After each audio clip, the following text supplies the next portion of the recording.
안녕하세요. 김유갑의 경제부동산입니다. 구독, 좋아요 부탁드립니다. 집값이 하루가 다르게 급추락하면서 가속도가 붙은 모양새입니다.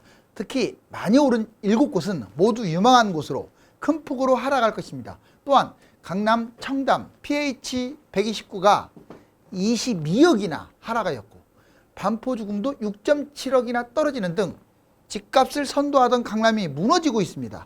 지금 흐름대로라면 겨울철에 10억 정도 떨어진 매물들이 상당수 나올 수 있으니까 지켜보시기 바랍니다.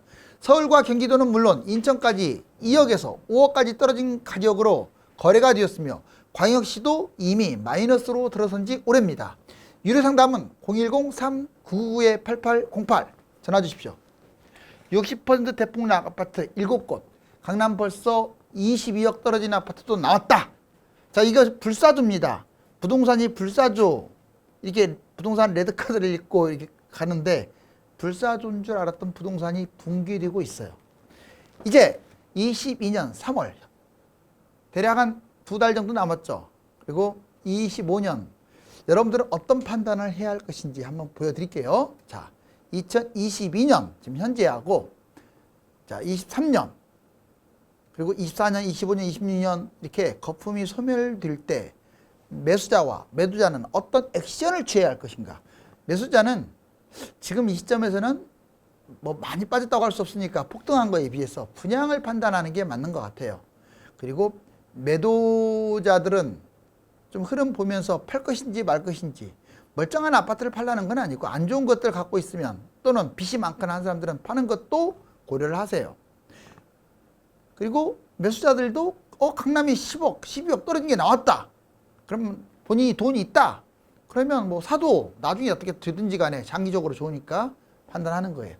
23년 1월달 매수자 역시 이때도 매수보다는 분양 위주로 판단해야 돼요. 매수자는 지금 급매라고 해도 그게 싼 거 아니니까. 매도자는 언제 팔아도 되니까 계속 매도를 판단해야 합니다. 왜? 바닥까지 가게 되면 반토막 또 덧날 수 있으니까 도중도중에 계속 파는 걸 저울질해야 돼요. 그 다음에 2024년 1월달 매수자는 이제 분양만 판단하면 안 돼요. 한 2년 빠지면 급매도 같이 보시고 매도자는 계속 매도 판단하시고 그 다음에 25년, 26년으로 갈수록 이제 매수자는 분양권 미분양 그리고 급매 이걸 판단하고 그리고 매도자는 갈아타기 역시 내가 팔고 더 많이 떨어진 것으로 갈아타는 것을 매도자들은 생각을 해야 돼요. 자, 이게 아주 중요한 사항입니다. 자, 서울 수도권 광역시 자, 외곽 지역 특히 지금 외곽 지역이 나중에 뛰었어요. 올해 많이 뛰었죠. 올해 많이 뛴 곳들은 위험합니다. 그냥 단순하게 위험한 게 아니라 장기적으로도 회복도 못할 수 있어요. 얼마나 안 좋으면 뒤늦게 2021년 와가지고 뛰었겠어요. 여러분들이 그런 걸 가지고 있는 거 보유한 것을 잘 판단해야 돼요. 자, 먼저 2021년 늦게 뛴 곳들 회복이 불능할 수도 있다. 예를 들자면 서울 외곽, 수도권 외곽 또는 지방광역시 외곽들이 그래요. 그런데 이제 서울은 전반적으로 땅이 좁아서 외곽도 나중에 신고가 찍고 많이 갈 것으로 보입니다. 그런데 수도권하고 지방광역시는 달라요. 먼저 서울부터 지역을 따지자면 노원, 도봉, 강북, 구로, 중랑, 관악, 성북, 서대문, 은평 이런 데는 좀 늦게 뛰었죠. 사이드에 있는 곳들. 특징은 단기간 거품 폭등. 물론 서울이기 때문에 꾸준히 뛰었어요. 그런데 이제 21년에 특히 더 뛰었다 이거죠. 근데 서울이 장기적으로는 전망이 아주 밝고 신고가를 찍을 거니까 외곽이라도 서울은 크게 문제는 없다. 그런데 수도권 외곽은 달라요. 집이 남아 돌아요. 3기 신도시, 2기 신도시 지도 쫙 펼쳐보고 얼마나 많은지 보세요. 그런데 하물며 중심부에도 신도시가 많은데 그 외곽까지 과연 사람들이 집을 살까요? 또 다주택 매물이 쏟아지는데 자, 지역 굳이 따지자면 김포 위험합니다. 파주, 고양, 양주, 이천, 시흥, 안산, 평택, 오산, 화성, 의정부 뭐 이런 데는 뭐 동두천 이런 데는 위험하다고 보시면 돼요. 여기에 말하지 않은 사이드 쪽은 더 위험하겠죠. 특징 8년간 안 오르다가 얘들은 공통점이 있어요. 주로 2021년 한 번에 급등했어요. 왜 그러냐? 입지가 상대적으로 떨어지니까 뒤늦게 뛴 거야. 계속 안 뛰다가. 이런 곳들은 다음에도 그래요. 다음에도 늦게 뛴답니다. 자, 회복도 늦고 장기적으로도 불안하고 또 회복이 안 될 수도 있어요. 지금 다 올랐잖아요. 많이 올랐잖아요. 그것도. 그래서 이 지역들은 특히 조심하시고, 자, 이번에 지방광역시도 마찬가지예요. 자, 지역적으로 광역시의 중심부는 뭐 또 뛴다지만 광역시도 외곽 지역 다 뛰었잖아요. 특히 많이 뛴 곳들, 세종도 마찬가지. 창원, 청주, 전주, 천안, 아산, 진주, 김해는 외곽이라고 표시하면 안 돼요. 이렇게 중소도시, 이런 도시들은 다 위험해요. 이런 도시들은 나중에 인구 문제도 발생할 수 있고 광역시도 아니기 때문에 집값이 비싸다, 피하는 게 상책이에요. 여기는 중심지도 위험하다고요. 자, 그 다음에 특징, 인구 감소의 최대 피해는 바로 지방광역시입니다. 뒤늦게 올랐잖아요. 얘들도 회복도 늦고 장기적으로 불안합니다. 왜? 사줄 사람이 없을 수가 있어요. 이번에는 최근 지역별, 시기별 집값 흐름과 주요 쟁점 사항을 한번 보겠습니다. 보면 최근 집값 흐름을 지역별로 보자니까 서울이 지금 어때요? 전체적으로 시세는 아직 마이너스까지 안 갔는데 하향세입니다. 거의 0까지 왔죠. 그런데 실거래는 하락이에요. 실질적으로 서울에 거래되는 게 10개가 거래되면 7개 이상은 하락입니다. 자, 경기 인천도 마찬가지예요. 시세는 거의 0 근처까지 왔고 실거래는 하락입니다. 그리고 광역시 지방, 특히 광역시 같은 경우는 시세 하향세고 실거래도 하락인데 지방의 중소도시, 지금 외곽 지역의 도시들만 아직까지 버티고 있어요. 시기별로 보면 2022년 1월부터 3월 전국 지속적으로 하락할 것 같아요. 1월부터 3월이. 그리고 2022년 이제 4월에서 10월은 하락이 한 40%, 약간 반등. 여름철이잖아요. 또 대선도 있고 그 이후에 상승이 60%. 약간 좀 반등하지 않을까. 전문가들은 무조건 올라가는 것으로 얘기하죠. 2022년 근데 이유는 대세 하락, 거의 대세 하락으로 3, 4년 이렇게 떨어진다고 보시면 돼요. 그런데 앞으로 3, 4년 더 올라간다고 하는 사람도 있는데 그 말이 100% 틀렸다고 할 수 없는 게 이 정부 정책. 여러분들 정부가 집값을 띄워요. 그게 문제라니까요. 그렇게 되면 또 올라갑니다. 만약에 지금 여당이 되든 야당이 되든 뭐 코로나다 뭐다 핑계대면서 집값 떨어뜨리지 않고 또 이상한 짓 하면, 그러니까 갭 투자 안 잡고 다주택자 두드러 잡지 않으면 또 올라가요. 그럴 수 있어요. 이거 마지막으로 이거 신경 좀 써야 돼요. 자, 이제 주요 쟁점 사항이 뭐냐. 정부 정책 제일 중요한 게 정책이에요. 금리 인상이 아니에요. 공급이 아닙니다. 정책이 제일 중요해요. 두드러 잡으려면 바로 잡을 수도 있어요.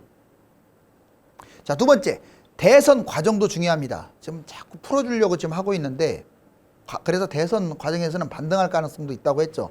금리 인상 계속 단계별로 진행되니까 이건 집값 하락에 영향을 줄 것 같고, 대출 제한 이것도 집값 하락에 영향을 줄 거예요. DSR. 자, 이제 코로나가 번창하게 되면 집값은 돈을 푸니까 올라가고, 코로나가 잠잠해지면 떨어질 확률이 크다, 이렇게 생각하시면 돼요. 해외 집값이 계속 올라가는데 우리나라만 나홀로 막 폭락할 가능성은 적어요. 해외 집값하고도 어느 정도는 연동한다. 물가 상승, 물가가 올라가는 것은 집값 상승에 영향을 줄 수 있어요. 경제 성장, 또 미국과 중국의 경제가 지금 불안한데 이게 불안이 지속되게 되면 집값에 위기가 닥칠 수가 있죠. 자, 이제 부동산 대세 하락과 상승 지속 5대 변수. 그러면 앞으로 5가지 중요한 변수가 뭐가 있느냐. 자, 대선, 집값 상승의 요인입니다. 대선 공약, 지자체에 대한 공약, 대부분 다 규제 완화죠. 그러니까 올라갈 가능성이 크고 3에서 10월까지만 저는 봐요. 이거를 내년 10월 이후는 설령 올라간다고 하더라도 약발이 끊길 것 같아요. 무조건 올라간다는 보장도 없고, 이제 공급 확대, 집값 하락 요인입니다. 21년 지금 분양 엄청 늘어났죠. 22년에는 46만 호 분양을 해요. 또 23년은 입주 물량이 이제 나옵니다. 왜? 3기 신도시택지구가 23년부터 본격적으로 입주해요. 그러면 난리 납니다. 4년 동안 무려 205만 호 지금 계획이에요. 여러분들 이거 물량 폭탄 못 버팁니다. 집값 하락 가능성이 크겠죠. 금리 인상도 집값 하락 요인이에요. 21년 2번 인상했죠. 그러면 이제 올해는 3번 정도 더 인상할 가능성이 커요. 대출도 4에서 6%예요. 여러분들 신용대출, 그 다음에 담보대출 이게요. 거의 4에서 6%. 미국도 22년에 3번 정도 인상. 미국 인상하게 되면요. 우리나라 주식이라든가 부동산에 안 좋은 영향을 줄 거예요. 대출 규제. 역시 집값 하락 요인인데 가계부채 심각하고 규제는 지속할 것 같고 영끌 비투 이건 줄어들고 한시적으로 완화해 준다고는 하지만 분명한 건 21년보다 22년 대출 양이 적어요. 총량이. 그 다음에 정부 정책 이게 가장 중요한데 새 정부가 어떻게 정책을 펴느냐인데 예측 불가입니다. 나는 무조건 정부가 잡는다 이렇게 판단하지 않아요. 지금 뭐 5년 동안도 일부러 안 잡았는데 또 여당이 되든 야당이 되든 그래서 정부가 이제 이런 것들은 주변 환경은 떨어질 확률이 큰데 띄우지만 않았으면 좋겠어요. 제대로 좀 잡았으면. 폭등이 1순위였고 세금 문제, 경제 문제, 코로나 문제로 집값을 소극적으로 또 대처할 수도 있다. 그래서 항상 두 눈 켜고 봐야 돼요. 진짜 제목처럼 22억 떨어진 데가 어디냐 여기 보세요. 강남 청담동의 PH 129입니다. 83평짜리죠 무려. 자 여기 보시면 115억이 92억 22억. AID 차관 이거 반포주공 마이너스 6.7억이나 빠졌고 더샵 스타시티도 마이너스 5.5억 기타 이렇게 3억 이상 4억 이상 빠진 것들 많죠. 강남 초단기 대폭락 제가 왜 이걸 예를 들었냐면 물론 이제 증여할 수도 있고 뭐 여러 가지 이유가 있겠지만 제가 2020년 작년이에요. 재작년이네요. 2020년 1월 달에서 4월 달까지 무려 자 약 4개월 동안 이렇게 빠졌어요. 강남이. 지금 그런 게 아니라 2020년에 이렇게 빠졌다고. 이게 지금도 빠질 수 있어요. 그러니까 1월, 2월 계속 지금 떨어지고 있잖아요. 강남은 무너질 때 10억까지 마이너스 나오는 매물들이 나와요. 당장은 아니래도 이제 지켜보세요. 자, 여기 보시면 반포, 리체, 33평. 그때는 또 쌌네요. 진짜 27억이 21억으로 6억까지 떨어졌고. 반포 주공 33평, 42억이 33억. 33억. 그러니까 10억 빠졌어요. 아까는 제가 6, 7억 빠졌다고 얘기했죠. 반포 주공. 도곡 타워 팰리스. 자, 31억이 25억. 6억 빠졌고 잠실 주공 31평 이때 25억이 18억 7억이나 빠졌었어요. 대치 미도 33평이 26억에서 21억 5억이나 빠졌었고 리센츠 33평 22억이 16억 6억이나 빠졌네요. 압구정 현대 47평 41억이 34억 7억 빠졌네요. 어떻습니까? 지금 5억에서 10억 빠진 아파트들이 수로 가죠. 이제 청약과 금매 이거 전략도 여러분들이 잘 계획을 짜세요. 자, 머리가 항상 굳어 있으면 안 돼요. 아, 부동산 흐름에 따라서 청약이나 금매가 달라지는구나. 정부의 규제도 달라지는구나. 이렇게 생각을 해야지. 이제 관심을 갖다 보니까 궁금한 점이 많겠죠. 그런데 너무 이렇게 생각이 바뀌질 않으면요. 그 바뀌지 않은 생각 때문에 다 놓치는 거예요.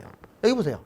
청약. 지금 현재는 커트라인이 서울 당첨되려면 68점 이상, 70점짜리도 나올 거예요. 3기도 최하가 63이야. 커트라인 말하는 거예요. 최하. 수도권도 57점 밑으로는 다 떨어집니다.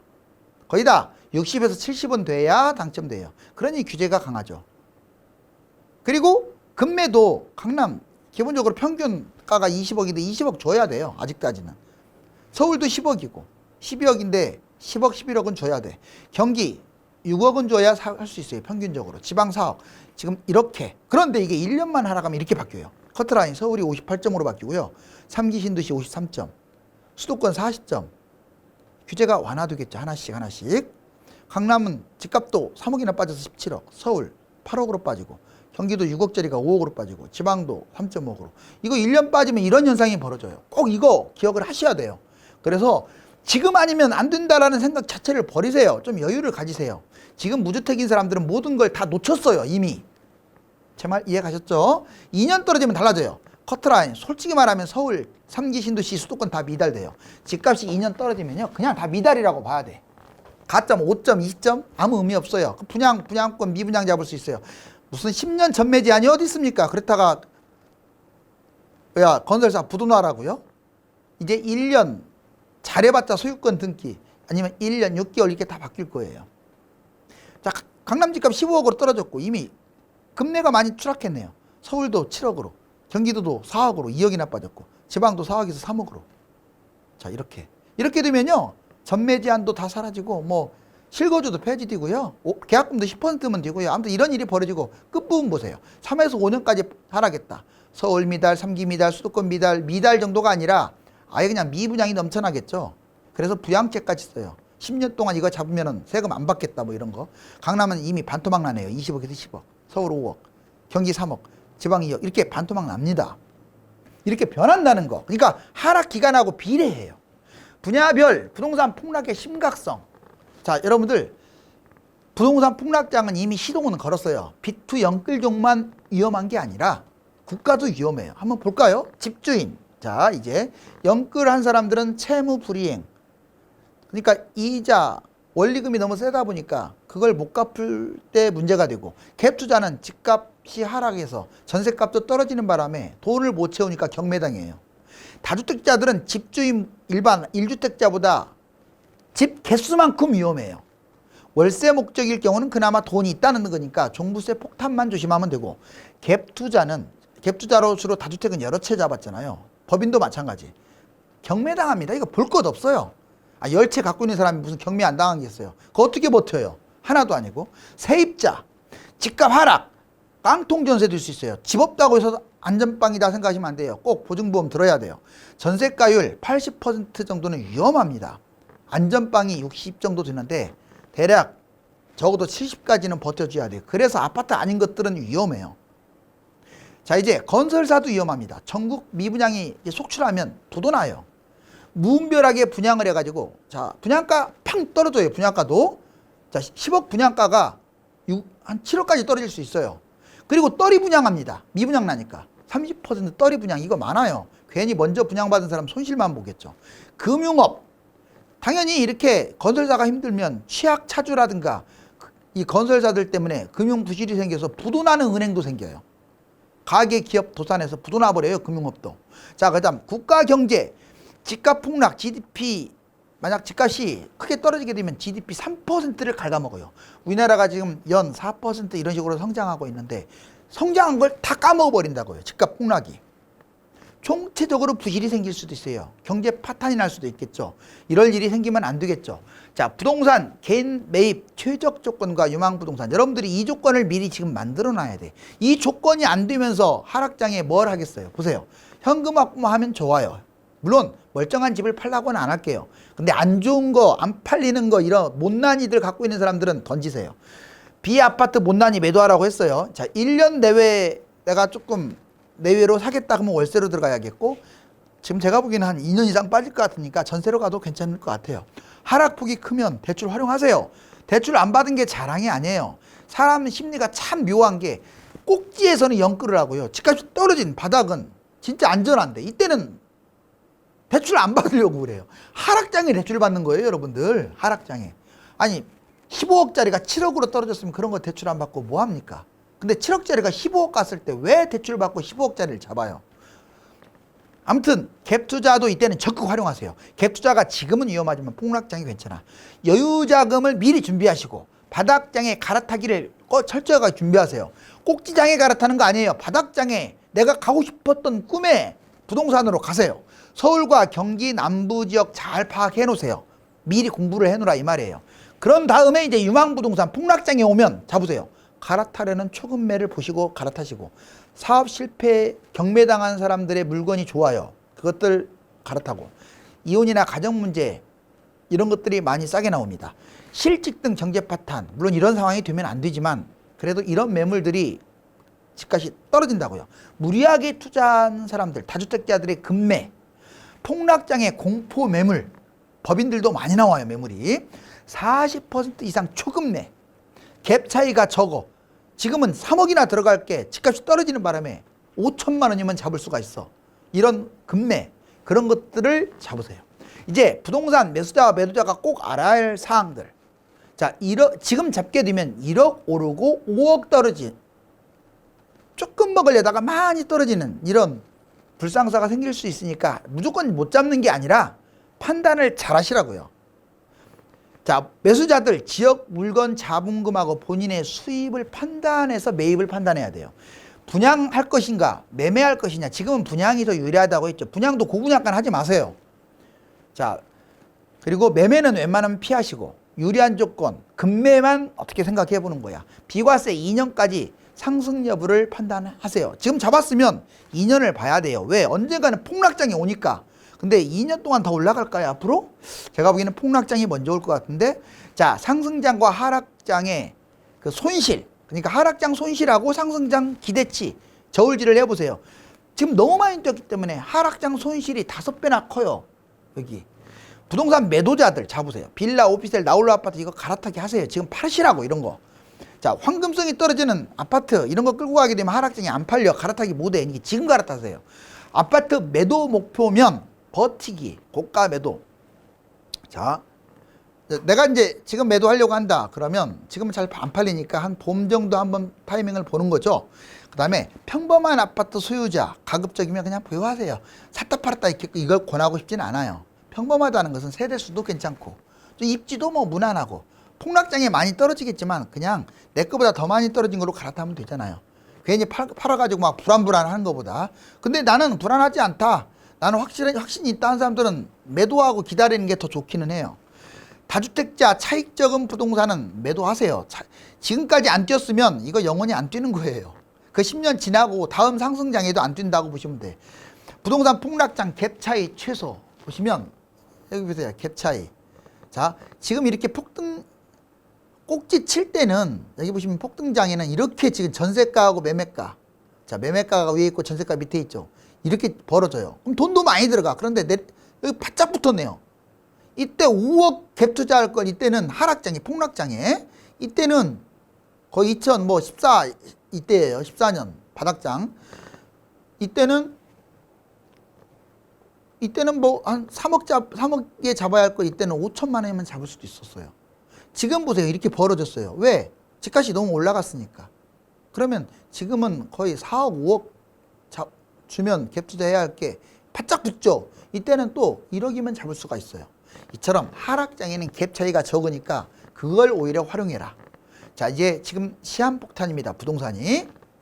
집값이 3월 대선 변곡점을 맞아 예상과 달리 계속 떨어지고 있는데 과연 이 흐름이 2에서 5년간 대세 하락으로 쭉 이어질지 아니면 대선과 지자체 선거를 앞두고 정치적 입김이 집값을 불장으로 만들지 두 눈을 부릅뜨고 지켜봐야 합니다. 감사합니다.